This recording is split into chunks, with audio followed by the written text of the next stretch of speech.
नमस्कार दोस्तों, स्वागत है आपका स्टडी आई क्यू आरंभ पर। दोस्तों, यूपीएससी की तैयारी एक सफ़र है और यह सफ़र ऐसा सफ़र है जो अकेले तय करने वाला नहीं बल्कि पूरे परिवार के साथ मिलकर तय किए जाने वाला है। जब कोई छात्र यूपीएससी की तैयारी करने का फैसला करता है तो वह उसके अकेले का निर्णय नहीं होता है, यह पूरे परिवार की यात्रा बन जाती है। कैसे? जैसे जब आप यूपीएससी की तैयारी कर रहे होते हैं तब आप किताबों में डूबे रहते हैं, लेकिन आपका परिवार, आपके माता पिता, आपके भाई बहन वो आपकी चिंता करते हैं। वो आपके बारे में सोचते हैं किस तरीके से रह रहा होगा या किस तरीके से पढ़ रहा होगा, आज खाना खाया होगा नहीं खाया होगा, खाना टाइम पर खा रहा नहीं खा रहा है, स्वास्थ्य का ख्याल रख रहा नहीं रख रहा है। इस तरीके की चिंता में डूब रहते हैं। कई बार आपके पूरे परिवार के साथ साथ रिश्तेदार भी आपकी चिंता करने लगते हैं। तो यह इस तरीके से पूरे परिवार की यात्रा बन जाती है। इसलिए इसमें सफलता केवल किताबों से नहीं है बल्कि परिवार का माहौल भी इसमें मायने रखता है। आपको मिल रहा मानसिक समर्थन, भावनात्मक समर्थन, ये भी इसमें मायने रखते हैं आपकी सफलता में। इसलिए मानसिक संतुलन जो होना इसमें महत्वपूर्ण हो जाता है। तो यहीं से फिर सवाल आता है कि जब कोई छात्र यूपीएससी करने की सोचता है, यूपीएससी की तैयारी करने के बारे में सोचता है या कर रहा होता है, उस दौरान उसके परिवार की एक्चुअल में क्या भूमिका होना चाहिए, किस तरीके का रोल उसे अदा करना चाहिए। उसकी फैमिली को, उसके माता पिता या भाई बहन जो भी अभिभावक हैं वो किस तरीके से उसमें अपनी भूमिका निभाएं। तो आज के टॉपिक में हम यही समझने की कोशिश करेंगे कि यूपीएससी की तैयारी में परिवार की क्या भूमिका होनी चाहिए। वो क्या भूमिका अदा कर रहे हैं वो अलग मैटर है, होनी क्या चाहिए एक्चुअल में उस पर बात करेंगे। तो इसलिए आप इस वीडियो को ध्यान से सुनिए, ध्यान से देखिए। साथ के साथ आपसे ज़्यादा यह इंपॉर्टेंट है आपके परिवार वालों को देखने के लिए। तो इसलिए आप इसे अपने परिवार वालों को साथ शेयर करें, माता पिता के साथ, भाई बहन के साथ, जिससे वो समझ पाएं कि एक्चुअल में उन्हें क्या आपके साथ करना चाहिए, आपकी तैयारी में किस तरीके से उन्हें भूमिका निभानी चाहिए। तो चलिए समझते हैं कि परिवार में यूपीएससी की जब तैयारी कर रहे हैं तो परिवार की क्या भूमिका होनी चाहिए। तो देखिए, सबसे पहले समझते हैं हम जो है कि जब आप यूपीएससी की तैयारी कर रहे होते हैं तो एक जुड़ी हुई यात्रा है। जैसे मैंने शुरुआत में ही बताया कि जब आप यूपीएससी करने का फैसला करते हैं, यूपीएससी की तैयारी करने का फैसला करते हैं तो वो आपके अकेले का निर्णय नहीं होता है बल्कि वह आपके परिवार की यात्रा बन जाती पूरे की। आप उसे अकेले तय नहीं करते हैं बल्कि आप उसे परिवार के साथ तय करेंगे, तब आपकी सफलता के चांस बढ़ जाते हैं। अगर आपका परिवार उसमें सहयोग करता है, आपका साथ देता है, सहभागिता करता है, तब आपके चांस बढ़ जाते हैं। तो देखिए, ऐसे समझिए जुड़ी हुई यात्रा कैसे है।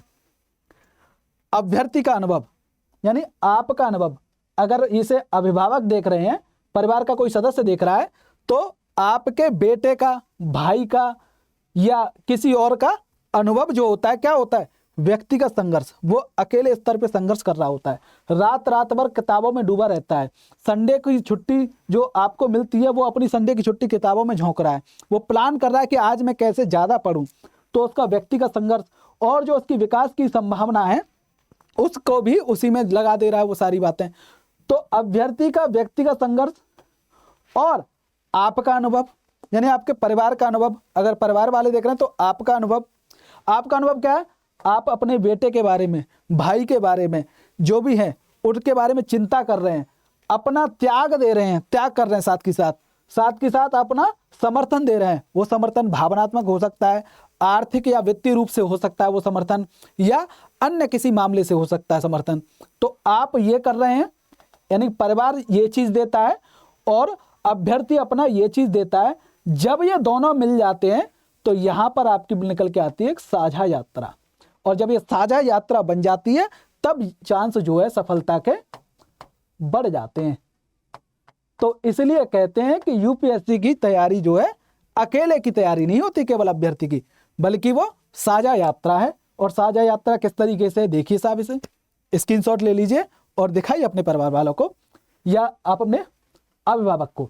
देखिए साहब, अगर ये खासकर उनके लिए जो माता पिता देख रहे हैं, भाई बहन, अभिभावक, पेरेंट्स, जो भी देख रहे हैं इस वीडियो को, अगर नहीं देख रहे हैं, अगर कोई छात्र देख रहा है तो वो अपने अभिभावक को इसे सेंड करे और दिखाए कि साहब ये करना चाहिए, अगर मैं तैयारी कर रहा हूँ तो आप इन बातों का ध्यान रखिए, ये बातें आपको करनी है मेरे साथ में, ये बातें नहीं करनी है।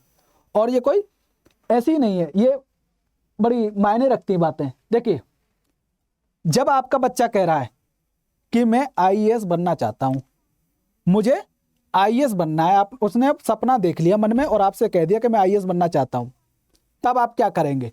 तब आप करेंगे कि आपको क्या सोचना है सबसे पहले, कि यह बच्चा जो आपका कह रहा है, कहीं ये केवल क्षणिक जो है उत्साह तो नहीं है उसका, कहीं से सुन लिया हो, कहीं किसी मास्टर की रील देख ली हो। जो आजकल तो रील का ज़माना है, तो तमाम दुनिया भर के टीचर जो है रील पर वायरल हुए पड़े हैं, कुछ ना कुछ ख्वाब दिखाई पड़ रहे हैं, ऐसे ऐसे सपने दिखाते हैं। उस 1 मिनट की रील में ही जो है आपको डिस्ट्रिक्ट कलेक्टर, डीएम बना देते हैं, कहीं सचिव, केंद्रीय स्तर पर जो सचिव बना देते हैं वो 1 मिनट की रील पर। तो कहीं आपका बच्चा उस रील को देखकर तो प्रभावित नहीं हुआ है, कहीं आपका बच्चा उस रील को देख करके तो आईपीएस बनने की जो है सोच नहीं लिया है, आईएएस बनने की तो नहीं सोच लिया है।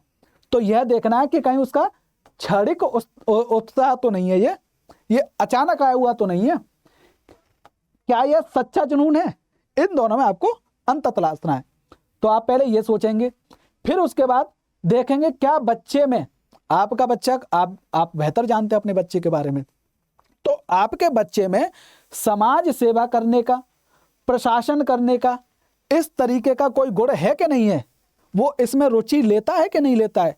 ऐसा तो नहीं इन कामों में तो उसकी रुचि ही नहीं है, वो फिर उसके बावजूद भी जो है यूपीएससी की तैयारी करने की सोच रहा है। तो जब इसमें रुचि नहीं है तो क्या मतलब है उसको तैयारी करने का? तो ये बातें उसमें खोजिए कि उसमें ये वाली चीज़ है कि नहीं, साथ के साथ उसमें धैर्य है कि नहीं है, क्योंकि ये लंबी प्रक्रिया है। कई बार जो है एक बार में नहीं निकलता है लोगों का, 2 साल लग जाते हैं, 3 साल लग जाते हैं, 4 साल लग जाते हैं। तो उसमें इतना धैर्य है कि नहीं वो असफलताओं का सामना कर सके, वो 2-3 साल की तैयारी में अपने आप को झोंक सकता है, नहीं झोंक सकता है?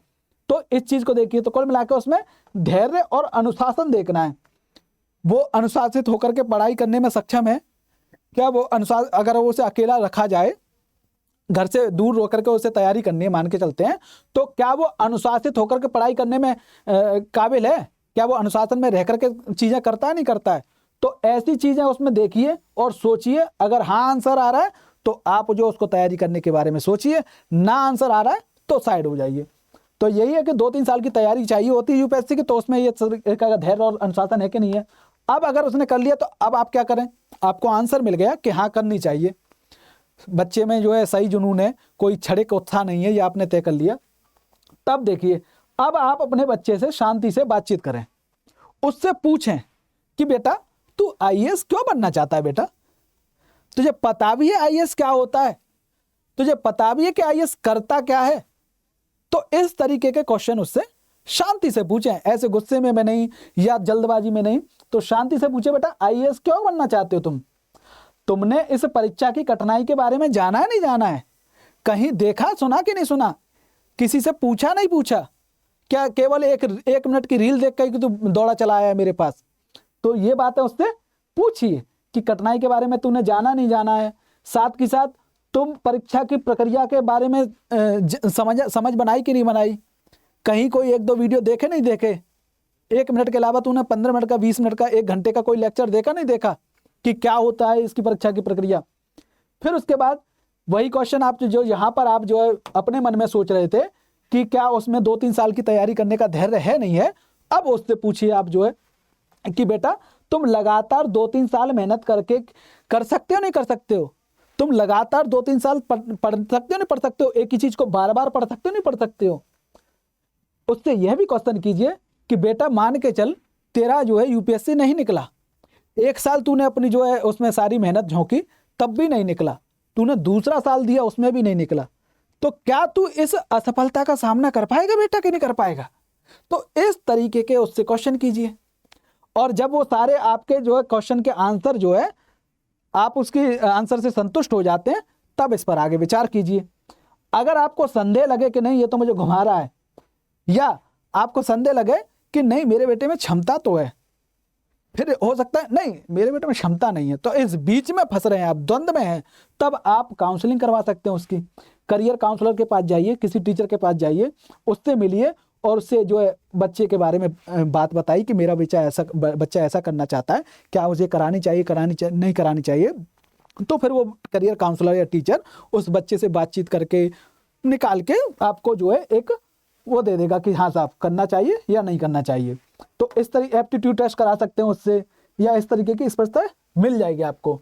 ठीक है, अब बात करें साहब, अगर आपने तय कर लिया कि नहीं इसे तैयारी शुरू करानी चाहिए, बेटे में जो है ललक है, साथ के साथ इसमें क्षमता भी है, ये करना चाहता है, वास्तविक इसका जो है ये सपना है, स्वप्न है, तो इसलिए मुझे तैयारी करानी है इसकी। अब तैयारी शुरू करने से पहले आप क्या करेंगे, तो पहले साहब उसकी पात्रता जांच लें। ये हालांकि पहले ही उसी टाइम पे हो जाना चाहिए, क्या वो ग्रेजुएशन है नहीं है, उसने स्नातक कर रखी नहीं कर रखी है, तो इसमें मिनिमम जो है रिक्वायरमेंट है वो स्नातक की है, तो आपको ये तक देखना है। उसके बाद अगर वो स्कूल में है, कॉलेज में है, वो कह रहा है कि मैं कॉलेज में रहते हुए तैयारी करना चाहता हूं, तो उस दौरान उसे पढ़ने की आदत विकसित करवाइए साहब, अखबार पढ़वाइए उससे, निबंध पढ़ने की बात करिए, वैकल्पिक विषय कौन से होते हैं, क्या होता है इसमें, क्या नहीं होता है, इसको एक्सप्लोर करवाइए। ठीक है, साथ के साथ कॉलेज के दौरान ही धीरे धीरे उसकी आप नींव तैयार करें, जिससे कि कॉलेज के बाद जब वो निकले तो परीक्षा को देने की स्थिति में हो। तो यहां पर आप उसका फाउंडेशन बनाइए। ठीक है, फाउंडेशन क्रिएट करवाइए आपको कॉलेज में ही।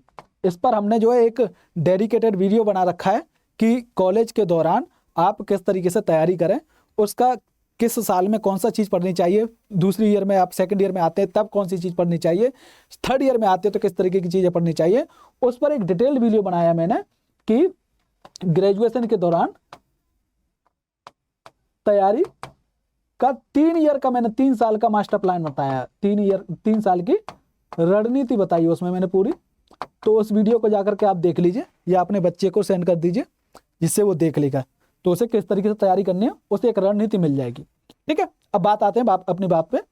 अब देखें साहब समय प्रबंधन, क्या बच्चा फुल टाइम तैयारी करेगा या साथ में कुछ और करेगा। वही वाली बात है कि वो जो है ग्रेजुएशन कर रहा है साथ के साथ, या ग्रेजुएशन के साथ ही तैयारी करना चाहता है, या जॉब के साथ तैयारी करना, अगर जॉब कर रहा है तो क्या जॉब के साथ तैयारी करना चाहता है, या ग्रेजुएशन के बाद वो पहले जॉब करेगा उसके बाद तैयारी करेगा। तो इस तरीके की चीजें आप जो है समय प्रबंधन के अंदर देखेंगे। यूपीएससी में गहन फोकस चाहिए, जो मैं पहले भी बता रहा हूं, तो गहन फोकस चाहिए, तो योजना के बिना आगे बढ़ना नहीं चाहिए। बिना योजना के बढ़ेंगे तो भटक जाएगा आपका बच्चा, रास्ते से दिशा से दोनों से भटक जाएगा, और फिर वो जो है तैयारी जो है एक जो है समय की खराबी हो जाएगी, समय की बर्बादी साबित हो जाएगी।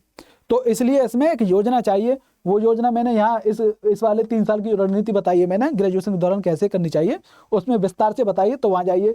टाइम टेबल और संतुलन आवश्यक है, तो इस सारी बातों पर आपको ध्यान देना है जब आपका बच्चा तैयारी शुरू करने से पहले। ठीक है, अब बात आते हैं, अब जब उसने तैयारी शुरू कर दी तो क्या करें, तो एक अच्छा माहौल बनाइए। माहौल जो है उसे एक अच्छा व्यवस्थित तरीके से कमरा हो उसका डेडिकेटेड, वहाँ वो पढ़ सके, जहाँ रोशनी पर्याप्त हो, जो अगर नहीं है तो आप लगवा दें, एक एक्स्ट्रा ट्यूबलाइट लगवा दें या जो भी लगवा सकते हैं, रोशनी आए उसमें, शांति रहनी चाहिए आपके घर में। ये नहीं आप मियाँ बीवी लड़े पड़े हुए हैं, रोज शाम को जो मियाँ बीवी लड़ रहे हैं, ये बर्तन फेंक रहे हैं, वो पटक रहे हैं, ऐसे माहौल में कैसे पढ़ पाएगा आपका बच्चा। तो इससे जो बचना है आपको, दिनचर्या में उसकी मदद करना है, वो समय पर खाना खाए, समय पर नींद ले। ठीक है, आपका व्यवधान जो है न्यूनतम होना चाहिए, आप उसे कम से कम डिस्टर्ब करें। तो इन सारी बातों का आपको ध्यान रखना है जब वो तैयारी कर रहा है। उसको जरूरी चीज़ें मुहैया कराइए अपनी जेब खर्चे के अनुसार, मतलब जेब के अनुसार। अगर आपकी जेब कहती है उसे इंटरनेट लैपटॉप देना चाहिए तो दीजिए, अगर जेब नहीं कहती तो मत दीजिए। यानी अपनी क्षमता के अनुसार जो जरूरी सुविधाएं हैं आप उसे उपलब्ध कराएं, प्रदान कराएं, जिससे उसे कोई बाधा का सामना ना करना पड़े। ठीक है, अब बात करें साहब वित्तीय योजना, ये जो सबसे इंपॉर्टेंट है, जो मैं पहले भी बता रहा हूँ, जेब जेब जेब जेब आपकी जेब। तो अपनी जो है वित्तीय योजना, आर्थिक स्थिति को देखें साहब पहले, उसे आप तैयारी कैसे कराना चाह रहे हैं। अगर वो सेल्फ कर रहा है तो चलो बहुत अच्छी बात है, सेल्फ कर रहा है तो सेल्फ का वही वीडियो मैंने अभी बनाया, उस पर विस्तार से बताया किस तरीके से आप सेल्फ तैयारी कर सकते हैं।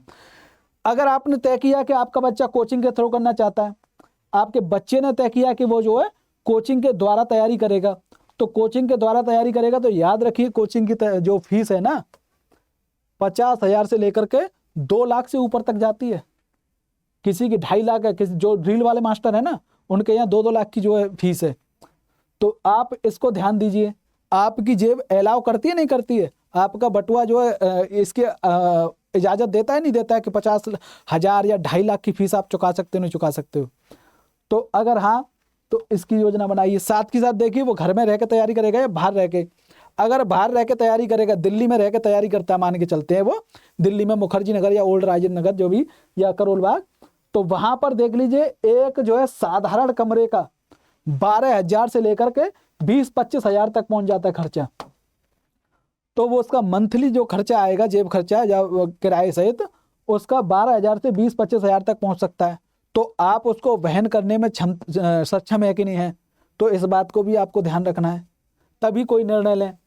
तो ये ना हो कि आपने जैसे आपके बच्चे में जोश आ गया कि मुझे आईएएस बनना है और आपके में जोश आ जाए कि नहीं मुझे आईएएस बनाना है, जब भेज दिया, जबकि आपकी वित्तीय योजना तो कोई थी नहीं। फिर बच्चा वहां से कॉल कर रहा है कि मुझे पापा इतने पैसे चाहिए। आप कह रहे हो कल तो दिए ही थे, अरे परसों तो दिए, अभी तो तू 20,000 लिया ही था, अब किस लिए जरूरत आ गई। बच्चा बता रहा है कि नहीं पापा इसलिए चाहिए मुझे, मम्मी मुझे इसलिए चाहिए, भैया मुझे इसलिए चाहिए। आप जो है मनी मन करें कहीं बर्बाद तो नहीं कर रहा पैसों को, हमारे को इतने पैसे थोड़ी लगता है। अरे एक महीने में उसके 12-15 हजार रुपये कैसे खर्चे हो जाएंगे। आप अपने फिर जमाने की बातें गिनाने लगोगे। मैं तो 5,000 में कर लेता था, मैं तो 3,000 में हो जाता था मेरा निपटारा। मैं तो घर का वो किराया भी दे देता था कमरा का और खाना भी हो जाता था, उसमें शौक भी पूरे कर लेता था 5,000 में या 3,000 में। तो आज वो जमाना नहीं है, तो आपको ये ध्यान रखना है, ठीक है। साथ के साथ वो पैसा मांग रहा है कि पापा आज मुझे ये किताब चाहिए। आप कह रहे हो कल तो ली थी। आप कह रहे हो पापा, वो बेटा कह रहा है कि मम्मी पापा कि मुझे जो है मैगजीन खरीदनी है, मुझे पापा फलानी टेस्ट सीरीज लेनी है। आप इसी में कन्फ्यूज, टेस्ट सीरीज में ये और वो, कहाँ से रोजाना पैसा मांग रहा है, कहाँ से दूँ। आप ना बीच में कह दे नहीं चाहिए, नहीं दे रहा भाई, आजा हो गई तेरी तैयारी, वापस तेरी तैयारी हो गई, अब वापस आ जा घर पे। तो ये मामला आपको पहले ही ध्यान में रखना है। तैयारी करने से पहले आपको ये सारी चीज़ें जो योजना बनानी है आपके वित्तीय की, तो कम से इसके साथ ये भी देखिए कि कम से कम आपके पास 2-3 साल का बैकअप होना चाहिए। 2-3 साल आप उसे फाइनेंशियली जो है सपोर्ट कर सकते नहीं कर सकते हैं।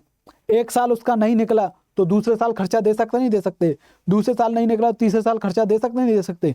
अगर दे सकते हैं तभी इसके बारे में आप सोचिए। तो वित्तीय बफर बनाइए आप 2-3 साल का, ठीक है। सबसे इंपॉर्टेंट है ये, यही तनाव देता है बच्चे को, यही आपको भी तनाव देता है। जब बच्चा यहाँ तैयारी कर रहा होता है, अब उसके दिमाग में चल रहा है कि पापा पैसे कहाँ से लाएंगे, मम्मी पैसे कहाँ से लाएंगे, या भैया जो भी है पैसे कहाँ से देंगे, या उनसे अब पैसा कैसे मांगू, मुझे तो इस बार भी जरूरत है। वो नई टेस्ट सीरीज ज्वाइन करना चाह रहा था, मेंस की करना चाह रहा था, प्री की करना चाह रहा था, अब उसे जो है सीसेट भी चाहिए। तो इसके लिए वो पैसे में दिमाग में कैलकुलेशन चला रहा है कैसे पैसे आए। तो उसको आधे से ज़्यादा यूपीएससी से ज़्यादा इसी का तनाव है फाइनेंशियल। आपको अलग से तनाव है कि बेटा जो है पैसे लिए जा रहा है, निकल है नहीं रहा है मेरा बच्चे का जो है एग्जाम जो है। तो ये तनाव से आपको बचना है, तो पहले ही आपको ये सारी योजना बना लेनी है, ठीक है। अब देखिए, अब पढ़ाई शुरू कर दी उसने, जब पढ़ाई शुरू कर दी तो अब क्या करेंगे, फाइनेंशियल सपोर्ट तो है ही है। तो आपको करना है साहब नैतिक सहारा देना है, माता पिता की भूमिका या भाई बहन की भूमिका, जिसकी भी आप कहें, भाई बहन, कुल मिला के एक शब्द में कह देता हूं मैं से, परिवार की भूमिका। मैंने यहां पर परिवार की भूमिका। तो परिवार क्या करेगा, नैतिक सहारा देगा अपने बच्चे को। नैतिक सहारा देगा किस तरीके से देगा, अगर मान के चलते उसको थोड़ा मोटिवेशन कमजोर हो रहा है, वो डिमोटिवेट हो रहा है, तो आपको कहना है बेटा हिम्मत मत हारो, हो जाएगा सब ठीक, हमें तुम पर भरोसा है, तुम बहुत काबिल बच्चे हो, तुम कर लोगे। तो इस तरीके से आप उसे मोटिवेट करें, ठीक है, उस पर भरोसा बनाएं आप अपना। साथ के साथ ये वाक्य करेंगे क्या, उसके मनोबल को बढ़ाएंगे, उसके मोटिवेट करेंगे। अगर आप ऐसी बातें नहीं बोलेंगे, आप उल्टा सीधा सुनाने लग गए उसे, तो उसका पहले से मनोबल कम है, आपके द्वारा कहे गए शब्दों के द्वारा और कमजोर हो जाएगा। तो ऐसे वाक्यों से उसका मनोबल बढ़ाएं। अब तक कुछ नहीं हुआ तो उससे 6 महीने हो गए, साल भर हो गए, 2 साल हो गए, तू कुछ नहीं कर पा रहा है, पैसे पे पैसे लिए जा रहा है, एग्जाम निकल नहीं रहा है। तो इस तरीके के शब्द बोलेंगे आप, तो उसके मानसिक स्तर पर बहुत असर पड़ेगा, तो उसकी मन स्थिति पर बहुत असर पड़ेगा और उसको डिमोटिवेट करेंगी। और तो ऐसी बातों से आपको बचना है। साथ के साथ उसके मानसिक स्वास्थ्य पर भी आप नज़र बनाए रखें जब वो तैयारी कर रहा है, कहीं मेरा बच्चा तनाव में तो नहीं है, किसी दबाव में तो नहीं है। तो इस तरीके की आप जो है नींद प्रॉपर ले रहा नहीं ले रहा है, चिंता में तो नहीं है, किसी में चिड़चिड़ापन तो नहीं आ रहा, उसमें कोई अवसाद की स्थिति तो उत्पन्न नहीं हो गई है इसमें। तो इस तरीके के संकेतों को देखें। तो इस तरीके के संकेतों को देखकर अगर ऐसा नहीं है तो बहुत अच्छी बात है, अगर है तो उन्हें टैकल करें, उनसे जो है बातचीत करें, ठीक है। अगर जरूरत हो तो काउंसलिंग करवा लें। इससे फायदा क्या है साहब, देखिए यूपीएससी इतने लाखों छात्र इसमें तैयारी कर रहे हैं और लाखों छात्र हर साल जो है इसका फॉर्म भरते हैं और उसमें से 1800-900 बच्चे ही सफल होते हैं, उसके बाद जो बाकी असफल हैं। तो कई बार लोग जो है विपरीत कदम उठा लेते हैं, जब जो रिजल्ट उनके विपरीत आता है तो अनचाहे कदम उठा लेते हैं। तो उन अनचाहे कदम उठा लेते हैं तो उससे पहले अगर उनकी काउंसलिंग हो जाए, परिवार वाले समझना शुरू कर दें, उसकी जो है संकेत देखें, उसमें कोई संकेत अगर वो अवसाद में तो नहीं है, इस तरीके की नहीं है, तो ऐसी चीज़ों से बचा जा सकता है। तो आप उसके मानसिक स्वास्थ्य पर भी लगातार नज़र बनाए रखें, लेकिन इंटरप्ट नहीं करना है, उसे डिस्टर्ब नहीं करना है, नज़र बनाएं। अगर कुछ संकेत दिख रहे हैं ऐसे, तभी आप उससे बातचीत करें, वो भी शांति से, ठीक है। देखिए अब बात आती है सहभागिता करेंगे। तो अगर वो घर में तैयारी कर रहा है या फ़ोन से आपको शाम को बात करता है, तो शाम को बात करता है तो आप उससे कभी कभार न्यूज़ वगैरह, बजट आया तो बजट की बात, करंट अफेयर पर हल्की फुल्की बात करें।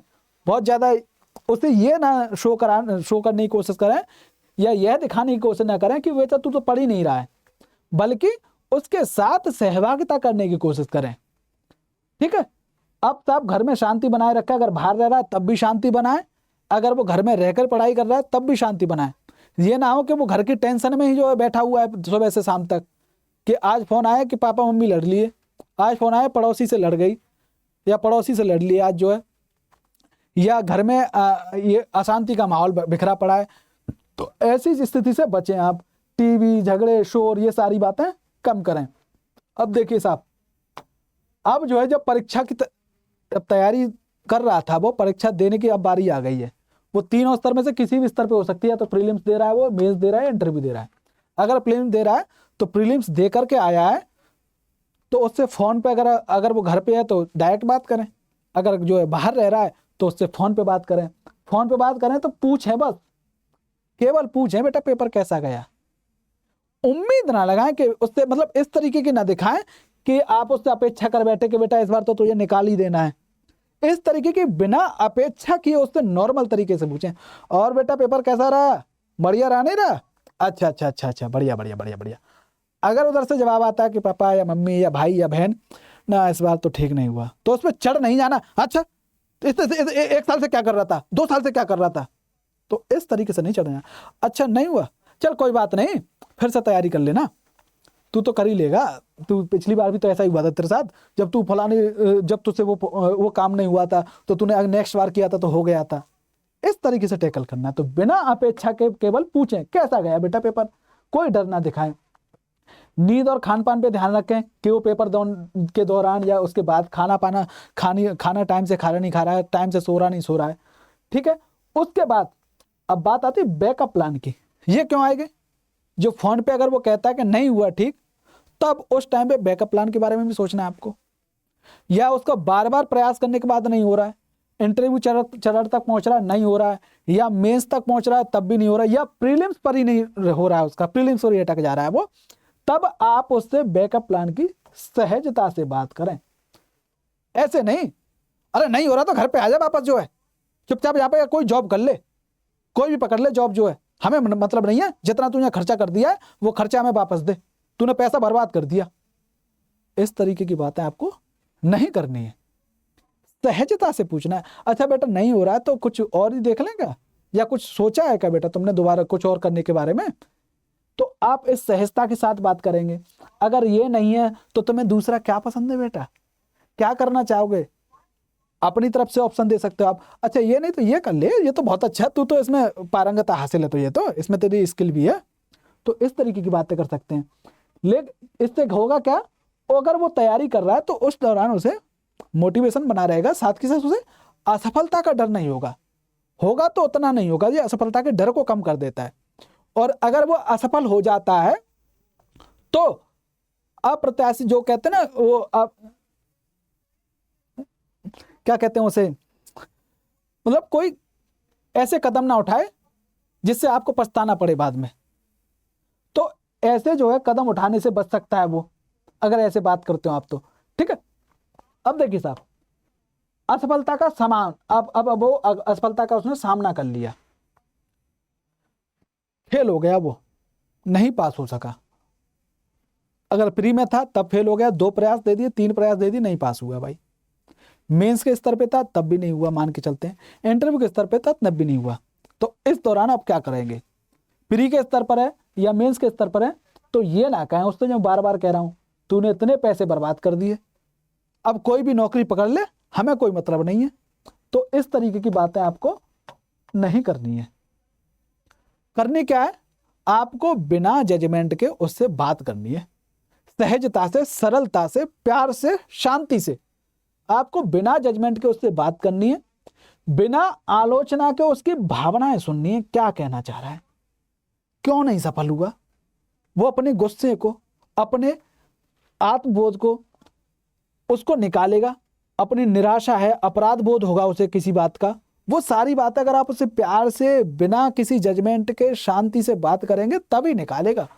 और आप उसे चढ़कर बात करेंगे तो फिर भैया वो भी युवा खून है उसका भी जो है, फिर वो भी उसी स्तर पे बात करेगा, या आपसे बात ही नहीं करेगा। हाँ, मैं तो जा रहा हूं, करते रहो बात आप अपनी, इस तरीके की बात कहकर निकल जाएगा। तो आप उसे बिना जजमेंट के बात करेंगे तो वो अपनी भावना निकालेगा, तो उसे अपनी भावना निकालने दें। गुस्सा है तो गुस्सा, निराशा है तो निराशा, अपराध बोध है तो अपराध बोध, क्या कमी रही, कहाँ कमी कर दी उसने, या उससे कौन से स्तर पर वो जो है नहीं निकाल पा रहा है, तो वो सारी बातें आपसे हो पाएगा। अगली कोशिश करनी है या नए रास्ता पर जो है जाना है, तो आप इस पर मिलकर विचार करें, उससे पूछें, वो आपसे बात करे कि बेटा अगली कोर्स और ट्राई करना है या कुछ और करने का सोचा है। लेकिन ये तंज की भाषा में नहीं होना चाहिए, व्यंग में नहीं होना चाहिए, ये प्यार से नॉर्मल तरीके से होना है ना। और बेटा क्या करना है, यही करोगे कि कुछ और करोगे, ये होगी तंज ना। अच्छा बेटा क्या सोचा है, फिर यही करना है कि कुछ और भी सोचा है, वो तो बताओ फिर ना। कुछ पैसे वैसे की जरूरत हो तो मैं लगा दूंगा, टेंशन क्यों ले रहा बेटा। इस तरीके से बात करनी है आपको। ठीक है, आप देखिए साहब, असफलता के बाद जो है अगर फिर से प्रयास करने का उसने सोच लिया है कि नहीं मुझे फिर से एक बार और ट्राई करना है, तो ट्राई करना है तो फिर आपको उसकी कमियां देखनी है, समीक्षा करनी है उसकी तैयारी की। कहाँ कमी रह गई, कोचिंग के नोट्स में कमी थी, रणनीति में कोई कमी थी, या उस दौरान जब वो तैयारी कर रहा था तो उसका स्वास्थ्य ठीक नहीं था। तो इस तरीके की बातों का आपको विश्लेषण करना है, समीक्षा करनी है। साथ के साथ स्वास्थ्य और मानसिक स्थिति कैसी थी उस दौरान, जो मैंने बताया। इन ऐसे शब्दों से बार बार कह रहा हूं, ये शब्दों से कहने से बचना है। अरे अब छोड़ दे, नहीं हो रहा था, कितनी बार करेगा, जब देखो बार बार के अब की बार कर निकल जाएगा, एक बार और प्रयास कर लूं ना, ऐसे शब्द आपको नहीं कहने, ऐसे शब्दों से आपको बचना है। जब तक वो चाहे उसका साथ दें, और साथ आपको लगता है कि नहीं बेटे में ये तो जबरदस्ती में लगा हुआ है, तो प्यार से उसे समझाएं। ठीक है, अगर वो नया रास्ता चुने तो उसका सम्मान करें। ये ना जब यही करना आता तो इसमें क्यों गया, क्यों इतने पैसे बर्बाद कर दिए बेमतलब में हमारे तूने, इससे हमारा कितना काम निकल जाता, जब यही करना तो क्या मतलब था तैयारी करने के लिए। अब ऐसे करेंगे बात तो फिर मामला बिगड़ जाएगा। तो आपको उसके नया रास्ता अगर उसने चुना है तो उसके सम्मान दें। ठीक है, अब बात क्या की जा सकती है, अंतिम बात है ये, सारी बातें उसको सुनना है बिना टोके, समझना है बिना किसी से तुलना किए। आप अपने बच्चे की तुलना किसी भी बच्चे से या लड़की से या किसी से नहीं करनी है, ये सारी काम नहीं करनी। बिना तुलना के आपको समझना है, उसे सहयोग करना है बिना दबाव के, उसे प्रेरित करना है बिना थकन के, और उसके साथ रहना है हर परिस्थिति में, क्योंकि आपका बच्चा है, आपका बेटा है, आपको उसको डिसीजन का सम्मान देना है। क्योंकि यूपीएससी की राह में परिवार का साथ अभ्यर्थी की ताकत बनता है। अगर आप उसे साथ देते हैं, आप उसे मोटिवेट करते हैं, आप उससे बातचीत करते हैं, तो उसको जो है परीक्षा की तैयारी के दौरान मोटिवेशन बढ़ाएगा उसका, और यही सफलता में काम आएगा। अगर आप इस तरीके के कदम नहीं उठाते हैं या इस तरीके की बातें नहीं करते हैं, तो वो बच्चा भी आपका तनाव में रहेगा, दबाव में रहेगा, और असफलता के चांस भी हो सकते हैं। तो यही थी आज की बातचीत। ये सारी बातें आप जो है ध्यान रखें, अपने बच्चे के साथ इस तरीके की कैसा व्यवहार करना है, कैसा नहीं करना है, उसकी तैयारी के दौरान किस तरीके की भूमिका निभानी है, आपको बिना डिस्टर्ब किए उसे किस तरीके से आपको सपोर्ट करना है, उसको कैसे जो है उसकी निगरानी रखनी है। वो निगरानी जो है सहभागिता वाली हो, वह निगरानी सहयोग करने वाली हो, ना कि उसका अपोज करने वाली। अगर आपको ये वीडियो पसंद आया है तो कृपया इसे लाइक कर लीजिए, हमारे चैनल को सब्सक्राइब भी कर लीजिए। अगर आप छात्र अगर इस वीडियो को देख रहे थे तो अपने अभिभावक को, पेरेंट्स को इसे वीडियो को भेजें, भाई बहन, माता पिता, जिसको भी आपको लगे कि उनको ज़रूरी है ये वीडियो देखना, उन्हें भेजिए। अगर मिलते हैं आपसे अगली किसी वीडियो में, तब तक के लिए नमस्कार, धन्यवाद।